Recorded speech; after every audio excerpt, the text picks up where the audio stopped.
दोस्तों, स्वागत है आप सभी का कहानी के एक और नए एपिसोड में। तो चलिए शुरू करते हैं। क्राइम इन्वेस्टिगेशन की ये स्टोरी है 18 साल की एक ऐसी लड़की के बारे में जो काफी होशियार थी और पढ़ने लिखने में काफी तेज थी। उसे हमेशा 90 प्लस मार्क्स आया करते थे। 18 साल की ये लड़की एक कॉलेज में पढ़ती थी और कर्नाटका के श्रीगेरी की रहने वाली थी। और ये जिस वक्त की ये घटना है, आज से 10 साल पहले की ये बात है। 16 फरवरी 2016 की यह बात है। यह लड़की हर रोज अपने पिता के साथ घर से निकलती और उसके पिता उसे कॉलेज तक ड्रॉप करते हैं और फिर वापस अपनी दुकान पर आते हैं और अपने बिजनेस करते, अपना कारोबार करते। वो एक दुकान के मालिक थे और इस लड़की का रूटीन यही था कि वो कॉलेज में क्लासेस अटेंड करती और लंच ओवर में वो लड़की अपने पिता के पास या तो अपने पिता की दुकान पर आ जाती, उनके साथ लंच करती, दुकान पर बैठती या फिर सीधे घर चली जाती। यानी तो घर से या दुकान लंच के आवर में ही उसका यह रूटीन होता है। लेकिन जिस दिन की मैं बात कर रहा हूँ, 16 फरवरी 2026, ये लड़की कॉलेज से निकलती तो जरूर, लेकिन अपने पिता के पास नहीं पहुंचती, ना ही अपने घर गई। बाद में जब माता पिता दोनों की एक दूसरे से बातचीत हुई तो पता चला कि बेटी ना तो घर आई है और ना ही दुकान पर आई है। इसके बाद उसके पेरेंट्स जो है वो घबरा गए, जो रिलेटिव है वो सब परेशान हो गए। उन्होंने अपनी बेटी को ढूंढना शुरू किया, लेकिन उन्होंने अपनी बेटी के बारे में कोई जानकारी, कोई खबर नहीं मिली। इसके बाद वो बेटी के कॉलेज पहुंचे और वहाँ टीचर्स से और उसके साथ पढ़ने वाली कुछ लड़कियों से, सहेलियों से, उनके माता पिता ने बातचीत की, लेकिन कोई ज्यादा जानकारी इस लड़की के बारे में नहीं मिली। एक लड़की जरूर पुलिस को मिली, और मतलब ये जो पेरेंट्स है इनको मिली। और उस लड़की ने ये बताया कि वो मेरे साथ ही कॉलेज से निकली थी और एक पर्टिकुलर बस स्टॉप तक वो मेरे साथ आई थी। उसके बाद मैं अपने रास्ते चली गई, वो बस स्टॉप के बाद अपने रास्ते निकल गई। यह एक लास्ट इंफॉर्मेशन उसके अपीयरेंस के बारे में, कि वो कहाँ पर देखी गई थी। यह एक लास्ट इंफॉर्मेशन उसके पेरेंट्स को मिली थी। पेरेंट्स अब बहुत परेशान हो गए। उन्होंने जाकर श्रृंगेरी के पुलिस स्टेशन में अपनी बेटी की गुमशुदगी की रिपोर्ट दर्ज कराई। पुलिस वालों ने इस सिलसिले में एक मिसिंग रिपोर्ट दर्ज की और लड़की की तलाश करना शुरू कर दी। तलाश चलती रही। शाम होते होते इस मामले में बहुत ही दर्दनाक, बहुत ही दुखद खबर सामने आई। उस लड़की की लाश उस बस स्टॉप से तकरीबन 600 मीटर दूर एक कुएं के अंदर पड़ी हुई मिली।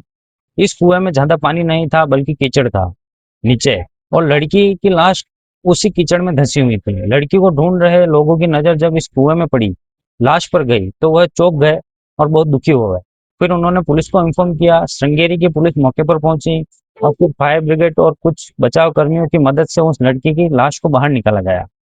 लाश पर कुछ खून के धब्बे भी थे और ये क्लियर नहीं था कि इस लड़की का कत्ल हुआ है या फिर उस लड़की ने खुद ही अपनी मर्जी से जान दी, क्योंकि ऐसा कई विजिबल इंजरी मार्क जिसे देखकर ऐसा लगे कि हाँ, लड़की की हत्या कर दी गई हो, वैसा लोगों की पहली नजर में दिखाई नहीं दिया, पुलिस को भी नहीं, और खासकर इसलिए भी क्योंकि लड़की का पूरा शरीर तकरीबन कीचड़ से सना हुआ था। ऐसे में कोई इंजरी मार्क अगर होता भी तो इतनी आसानी से दिखाई नहीं देता। पुलिस ने इसकी बॉडी को रिकवर किया और रिकवर करने के बाद इस लाश को पुलिस ने पोस्टमार्टम के लिए भिजवा दिया। उधर इस मामले में जांच पुलिस अपने तौर पर तो कर ही रही थी, घर वालों से भी बातचीत कर रही थी। कि घर वालों ने पुलिस से पूछा कि क्या आपकी किसी से दुश्मनी है, या आपकी बेटी की हाल में किसी दिनों में कभी किसी से कोई लड़ाई हुई है, कहीं ऐसा तो नहीं कि कोई एक तरफा आशिक अपनी बेटी को परेशान कर रहा हो, क्योंकि अक्सर 16-17 साल की उम्र में ऐसी होती है जब लड़कियों को इस तरह की मुश्किलों का सामना करना पड़ता है। हर लड़की को नहीं, लेकिन इस तरह के बहुत सारे केस स्टडी देखे गए हैं, कुछ लड़कों के साथ भी ऐसा होता है। तो पुलिस को शक था कि कहीं ऐसा तो नहीं कि कोई लड़का परेशान कर रहा हो और उसने रिजेक्शन की वजह से जो है इस लड़की के साथ कुछ ऐसा किया हो। लेकिन घर वालों से पूछताछ में पुलिस को इन सारे सवालों का जवाब ना में मिला। लेकिन जब जब उस डेड बॉडी का घर वालों ने मुआयना किया, घर वालों ने जब अपनी बेटी की लाश देखी, तो उनकी एक ऐसी बात नजर आई, उन्होंने एक ऐसी बात रियलाइज की जिसके बारे में उन्होंने पुलिस को जानकारी दी। उन्होंने देखा कि उनकी बेटी के नाक में जो नथ है, जिसे नोज पिन कहते हैं, वो गायब थी। और इसके साथ साथ दोनों कानों में उसने बालियां पहन रखी थी, वो दोनों बालियां भी गायब थी। अब ऐसा तो तभी हो सकता है जब उस लड़की के साथ कोई लूटपाट की घटना हुई हो, क्योंकि अगर लड़की का मान लीजिए कत्ल किया गया, जैसे कि सीन ऑफ क्राइम को देखने से ऐसा लग रहा था, तो कत्ल के पीछे एक मोटिव का होना भी जरूरी होता है। तो वो मोटिव क्या हो सकती है, इसके बारे में पुलिस अभी पता ही लगा रही थी। लेकिन तब तक पुलिस को यह पता चलता है कि उसका नोज पिन और कान की बालियां गायब है। अब मर्डर ड्यू टू रॉबरी, इस मामले में पुलिस को ऐसा लगने लगा। उधर जो बॉडी है उसके पोस्टमार्टम के लिए भिजवा दिया गया। सिंगरी के बाहर बेंगलुरु में उस लड़की की लाश का पोस्टमार्टम किया गया। जिस पोस्टमार्टम ने शव का पोस्टमार्टम किया, उसने देखा कि इस लड़की के शरीर पर तकरीबन 50 और अगर मैं एग्जैक्ट नंबर की बात करूं तो 48 एटीमम इंजरी मिली, यानी ऐसे जख्म और चोटों के निशान जो कत्ल से पहले उसके शरीर पर लगे थे। और यह चोट तकरीबन 50 की संख्या में थे। 48 अब तक इतनी ज्यादा या इतनी मारपीट किसी के साथ तभी हो सकती है जब वह लड़की जो है अपने साथ हो रही जोर जबरदस्ती का विरोध कर रही है, और उस लड़की के साथ एक से ज्यादा लोगों ने इस तरह की हरकत की हो जिसमें लड़की की जान चली गई। जब पोस्टमार्टम में और गहराई में डॉक्टर उतरे तो डॉक्टरों को कुछ ऐसा एविडेंस मिला जिससे यह पता चला कि ना सिर्फ उस लड़की के साथ लूटपाट हुई है, बल्कि उस लड़की के साथ सेक्सुअल अब्यूज भी हुआ है। यानी उस लड़की के साथ मौत से पहले बलात्कार जैसी घटना भी हुई है। तो ये अपने आप में एक संगीन अपराध था। कत्ल तो अपने आप में संगीन था ही, लेकिन किसी 18 साल की लड़की को रेप करने के बाद मार डाला जाए, ये अपने आप में बहुत विचलित करने वाली एक घटना है। तो जो पोस्टमार्टम का आउटकम था वो कुछ ऐसा ही था। जब जिन डॉक्टरों ने पोस्टमार्टम किया उन्होंने उस लड़की के जो सिर के बाल हैं वो इकट्ठा किए, प्राइवेट पार्ट्स के जो हेयर्स है जिसे प्यूबिक हेयर कहते हैं वो भी पुलिस ने इकट्ठा किए। इसके अलावा लड़की के फिंगर नेल यानी नाखूनों में जो डिपॉजिट है फिंगर नेल में क्लिपिंग्स, उसे डॉक्टरों ने इकट्ठा किया और फोरेंसिक एक्सपर्ट ने साथ ही कुछ फाइबर मटेरियल जो लड़की के प्राइवेट पार्ट्स के इर्द गिर्द और शरीर के दूसरे हिस्से में मिला था वो सारी चीजें पुलिस ने जमा की और उनका इन डेप्थ इन्वेस्टिगेशन के लिए अपने पास रखा। साथ ही जो इन्वेस्टिगेशन अब तक डॉक्टर्स ने किया उससे यह क्लियर हो गया कि इस लड़की के साथ कत्ल से पहले बलात्कार की घटना को अंजाम दिया गया और उसके साथ लूटपाट भी हुई है। लेकिन पुलिस के लिए सबसे बड़ा चैलेंज यह था कि इस घटना को अंजाम किसने दिया, क्योंकि ना तो इस मामले में कोई चश्मदीद था और ना ही जिस जगह पर यह घटना हुई वहां पर कोई सीसीटीवी कैमरा था। पुलिस अगर किसी भी कातिल को आइडेंटिफाई करती है तो आखिरकार कैसे करती? यह पुलिस के लिए बहुत ही मुश्किल और बहुत ही चुनौती भरा केस था, खासकर ग्रामीण इलाकों में और कस्बई इलाकों में जहां सीसीटीवी की एक्सेसिबिलिटी कम है, मतलब सीसीटीवी का प्रेजेंस उतना नहीं है। और अभी तो हम 2026 में हैं, आप जितना पुराने दिनों में जाएंगे आप उतना मोबाइल फोन की अवेलेबिलिटी कम होती है। तो उस समय थोड़ा इन्वेस्टिगेशन थोड़ा मुश्किल था। हालांकि 2016 तब तक सबके पास मोबाइल तकरीबन आ चुका था, स्टूडेंट के पास भी, लेकिन कोई ऐसे लीड जो हैं वो पुलिस को शुरुआती तफ्तीश में टेक्निकल एविडेंस के जरिए नहीं मिल पा रही थी। और पुलिस थोड़ा कंफ्यूज इस मामले में भी थी कि आखिरकार इस कत्ल का एग्जैक्ट मोटिव क्या था। क्या रेप करना मोटिव था या फिर लूटपाट करना मोटिव था? कई बार ऐसा होता है कि दोनों ही मोटिव होते हैं। इस केस स्टडी को देखकर पुलिस को लग रहा था कि शायद ये दोनों इंटेंशन कातिलों को कर रहा हो कि इस लड़की की जान लेने के पीछे अब की कोई ऐसा चश्मदीद या एविडेंस पुलिस के पास नहीं था। तो पुलिस ने जो ऑर्थोडॉक्स मेथड ऑफ पुलिसिंग है, पुलिस ने उसकी मदद लेने के सहारे इस मामले की तफ्तीश को आगे बढ़ाने का फैसला किया। वो तरीका क्या होता है? वो तरीका होता है कि मुखबिरों से बात करना। उस इलाकों में रोज जिन लोगों की आवाजाही होती है, जो वहाँ रहते हैं, गांव के लोग, उस कस्बे के लोग, उस कॉलेज में पढ़ने वाले टीचर्स, उस कॉलेज के बाकी स्टूडेंट, आसपास के दुकानदार, मेहनत मजदूरी करने आने वाले लोग, इन सारे लोगों से पूछताछ करना। अब पुलिस ने एक रास्ता था, पुलिस का एक मकसद था, पुलिस इस कोशिश में लगी हुई थी और पुलिस ने बहुत सारे लोगों से बातचीत की। जो क्रिमिनल्स हैं उनके बारे में तो पुलिस की जानकारी नहीं मिली, लेकिन पुलिस को एक इंफॉर्मेशन ऐसी मिलती जिसमें पुलिस को इस मामले में तफ्तीश की उम्मीद की किरण पुलिस को दिखाई देने लगी। कुछ लोगों ने पुलिस को यह बताया कि इस इलाके में पहले भी कुछ महिलाओं के साथ और लड़कियों के साथ लूटपाट की कोशिश हुई है, बदतमीजी भी हुई है। अब पुलिस इस बात पर हैरान थी कि अगर पहले ऐसा हुआ तो हमें क्यों नहीं पता चला। तो पुलिस ने जब उन लोगों से पूछा कि भाई अगर हुई है और ऐसा कोई विक्टिम है तो हाँ, तो किसी ने पुलिस में रिपोर्ट क्यों नहीं लिखा है? तो ज्यादातर मामलों जिनका भी जिक्र पुलिस के सामने हुआ, लोगों ने बताया कि लोगों ने लोक लाज के भय ये से या शर्मिंदगी की वजह से महिलाओं ने इस तरह की घटनाओं के बारे में पुलिस में कोई रिपोर्टिंग नहीं की। अब यहाँ पर एक बहुत इंपॉर्टेंट बात है, यहाँ एक मैसेज भी है। वो मैसेज ये है कि अगर ऐसी घटनाएं हो तो लोक लाज के भय से उन घटनाओं को मिनिमाइज कर देना या भूलने की कोशिश करना यह बिल्कुल सही तरीका नहीं है। पुलिस को बताना बहुत जरूरी है। शायद अगर पहले की घटनाओं के बारे में पुलिस को इन्फॉर्म किया गया होता यह घटना नहीं होती। खैर ये एक अलग मामला है, इस बात पर अलग से बात हो सकती है। लेकिन इस मामले में कुछ केस स्टडी का पुलिस को जब पता चला जिसमें लड़कियों के साथ, महिलाओं के साथ बदतमीजी हुई थी, लूटपाट की कोशिश हुई थी और उन्होंने पुलिस को इन्फॉर्म नहीं किया।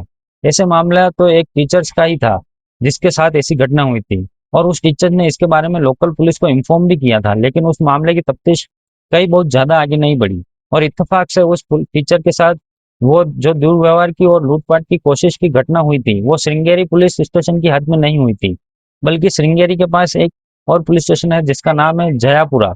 जयापुरा में वो घटना हुई थी।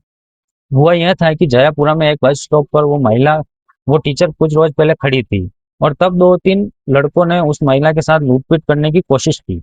बस स्टॉप पे वे पहुंचे थे बाइक से, और महिला के साथ टीचर के साथ बदतमीजी की थी, और उन्होंने रोप करने के लौटने की कोशिश कर ही रहे थे। तब इत्तेफाक से उस महिला की किस्मत अच्छी थी कि उनका कोई जानकार बस स्टॉप पे आ गया, और जैसे ही बस स्टॉप पर आकर वो रुका, ये जो बदतमीज करने वाले लड़के हैं ये वहां से भाग गए।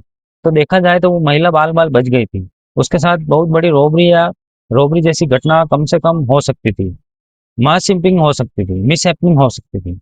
लेकिन उन टीचर्स ने जो कंप्लेंट किया था उसको उन्होंने सीरियसली नहीं किया, और शायद जयपुरा थाने की पुलिस ने भी उस मामले की इन्वेस्टिगेशन को तब इतनी गंभीरता से नहीं लिया।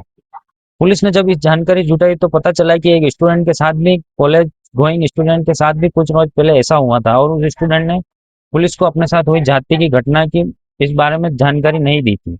पुलिस ने अब उस स्टूडेंट से और उस टीचर से अलग अलग पूछताछ करने का फैसला किया ताकि इनसे उन लोगों के बारे में कोई क्लू मिल जाए जो लोग इस तरह की घटनाओं को इस इलाके में अंजाम दे रहे हैं। बहुत ज्यादा क्लू तो नहीं मिला, लेकिन जब टीचर से बातचीत हुई तो टीचर को एक ऐसी सीक्रेट इंफॉर्मेशन, एक ऐसा पॉइंट मिला, उस टीचर को याद आया जिसने इस मामले की तफ्तीश में पुलिस की बड़ी मदद की। वो बात क्या थी? वो यही थी कि जो रॉबर्ट थे वो एक बाइक पर आए थे उस बस स्टॉप पर, और उन टीचर्स को लूटने की कोशिश कर रहे थे। उनके उनके साथ बदतमीजी की थी, और बाइक का जो सामने का जो रजिस्ट्रेशन प्लेट होता है, रजिस्ट्रेशन नंबर लिखने की जो जगह होती है, वहां पर उन्होंने रॉबर्ट्स की बाइक पर चीनू लिखा हुआ वहां पर उन्होंने रॉबर्ट्स की बाइक पर चीनू लिखा हुआ था, बल्कि चीनू नहीं, चिनू लिखा हुआ था, CHINU, चिनू। अब ये जो चिनू वर्ड है, ऑब्वियसली बात है ये सारे बाइकों में तो लिखा हुआ नहीं होगा, और रजिस्ट्रेशन नंबर जिस तरह के एक यूनिक आइडेंटिटी होती है उस तरह से ये चिन्हित किसी बाइक पर लिखा होना है, वो भी अपने आप में एक यूनिक आइडेंटिटी होती है। तो अब पुलिस का ध्यान ऐसी बाइक के ऊपर गया जिन बाइक के सामने वाले नंबर प्लेट की जगह पर चिन्ह लिखा हुआ है। अब बाइक के मैक के बारे में पुलिस ने पता लगाया, और जो लोकल आरटीओ का ऑफिस है, पुलिस ने वहां जाकर मैक वाली बाइकों के बारे में जानकारी जुटाई कि उस मैक की कौन कौन सी बाइक उस इलाके में है और रजिस्टर्ड है। हाल के दिनों में जिनका रजिस्ट्रेशन हुआ है, पुलिस ने वो सारी लिस्ट निकाली। उस पर्टिकुलर मैक वाली बाइक की पूरी जानकारी आरटीओ के ऑफिस से पुलिस ने निकाली। यह काम पुलिस ने इसलिए किया क्योंकि बहुत सारी बाइकें होती है, सारी बाइकों को चेक करना एक बहुत बड़ा टास्क हो सकता था। तो पुलिस ने इसको फिल्टर करने का फैसला किया कि पता कर लेते हैं कि पर्टिकुलर मॉडल की कितनी बाइक हैं।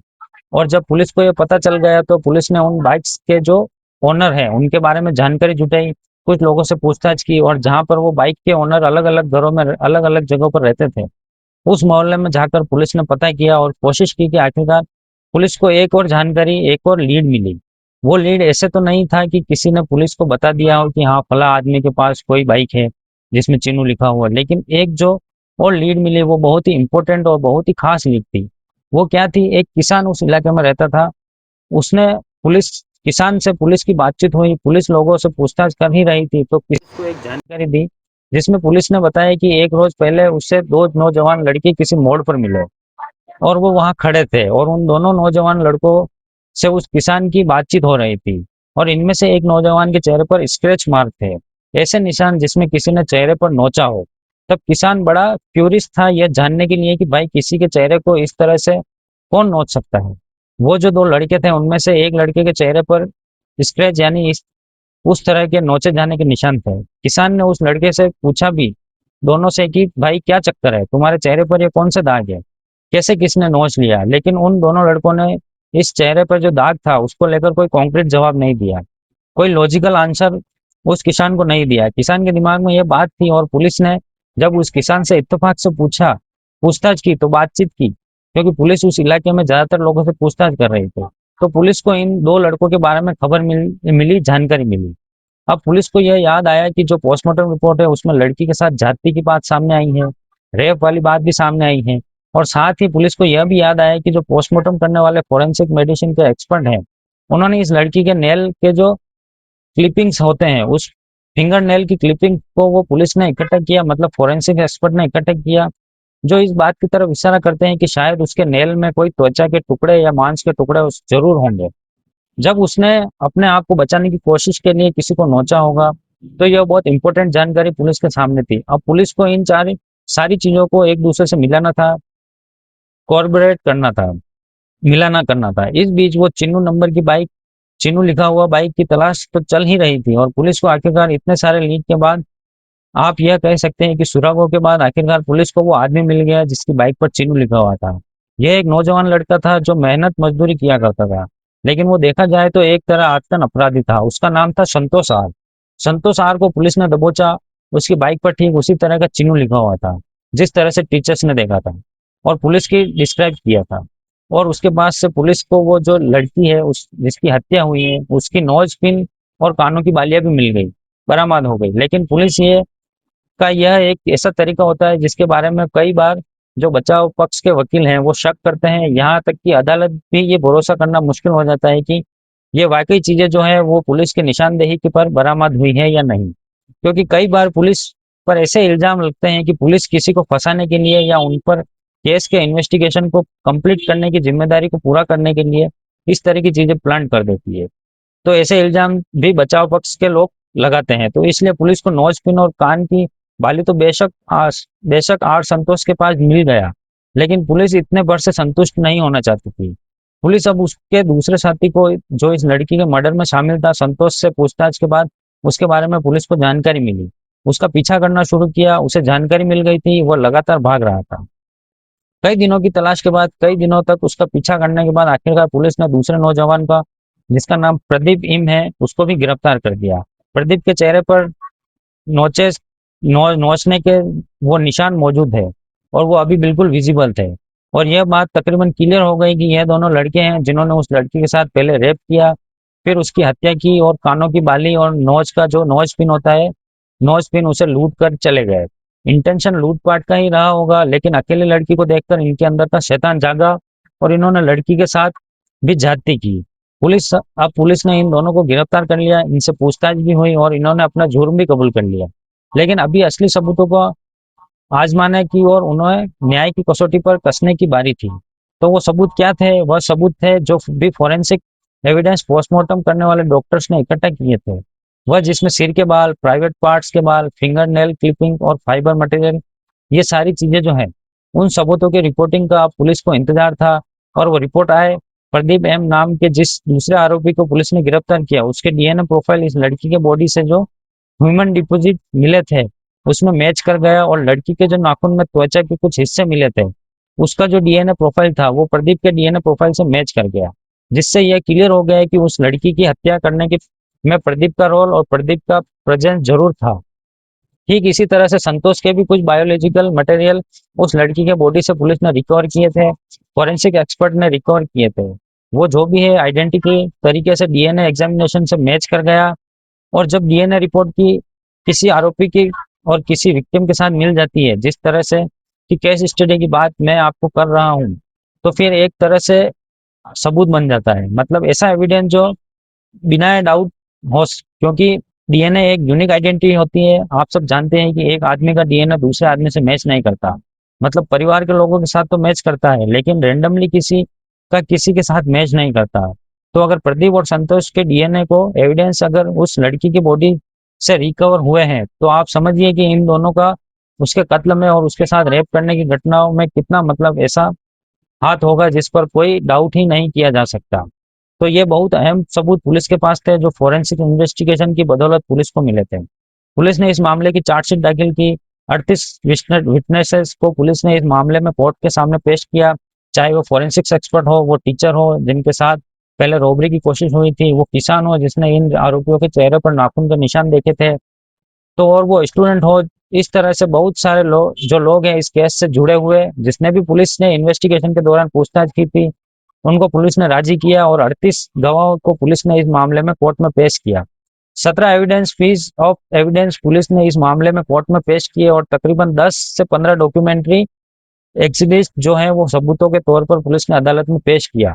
और इस तरह से इस मामले की जांच में जो पुलिस ने मेहनत मशक्कत की, उसके बाद एक वाटर टाइट केस पुलिस बनाने में कामयाब रही। उसका नतीजा क्या हुआ? उसका नतीजा यह हुआ कि अदालत ने इस मामले को, इन दोनों लड़कों को गुनहगार करार दिया, क्योंकि सबूत सबूत बहुत मजबूत थे। इनके पास से बरामदगी भी हुई थी, मोटिव भी क्लियर हो चुका था, डीएनए की बात भी सामने आ गई थी, गवाहों की बात भी सामने आ गई थी। तो इनको फांसी की सजा, रेस्ट ऑफ रेयरेस्ट केस की श्रेणी में रखते हुए इन दोनों लड़कों को फांसी की सजा ही सुना गई। हालांकि आपको पता है, फांसी की सजा देना और फांसी के तख्ते पर, तख्त तक किसी को पहुंचा देना, इन दोनों में बहुत बड़ा फर्क होता है। तो फांसी की सजा तो हो गई, लेकिन फांसी की सजा के बावजूद इन्होंने तो अभी तक फांसी के फंदे पर लटका ही नहीं गया, क्योंकि इन्होंने अपनी फांसी की सजा को चैलेंज करते हुए हाई कोर्ट में जो है अपील की, अर्जी दायर की। तो हम उम्मीद करते हैं कि आने वाले दिनों में हाई कोर्ट का फैसला भी आएगा और शायद इन लड़कों को उनके किए की सजा मिलेगी और आखिरकार फांसी की सजा उन्हें दे दी जाएगी। तो दोस्तों, आज की कहानी में इतना ही। हम मिलते हैं किसी नई कहानी के साथ। तब तक के लिए बाय।